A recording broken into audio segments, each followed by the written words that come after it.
ஒரு பெரிய அதிகாரி 1000 கோடி ஊழல் செய்துவிட்டார்.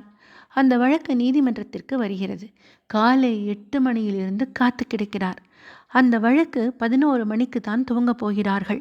நீதிபதி வருகிறார்.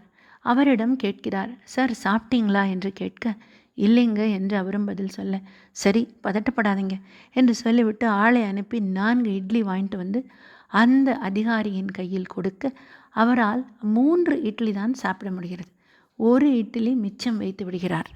நீதிபதி உடனே கேட்கிறார், சார் ஒரு இட்லி 10 ரூபாய், 40 ரூபாய்க்கு வாங்கிட்டு வந்ததில் உங்களால் 30 ரூபாய்க்கு தான் சாப்பிட முடிஞ்சது. அப்புறம் ஏன் சார் 1000 கோடிக்கு ஊழல் பண்ணணும்? என்ன தேவையோ அதற்காக வாழ வேண்டும் சார். தேவைக்கு ஏற்ப வாழ்ந்தாலே துயரமில்லை. எக்காரணம் கொண்டும் அடுத்தவர்களை பார்த்து நாம் வாழவே கூடாது. இந்த அதிகாரி சாப்பிட்ட 3 இட்லி போல தான் நம்முடைய வாழ்க்கையிலும் நமக்கு என்ன தேவையோ அதை மட்டும் வைத்துக்கொண்டு திருப்திப்பட வேண்டும். அப்படி திருப்திப்படவில்லை என்றால் நீங்களே நிறைவு செய்து கொள்ளுங்கள்.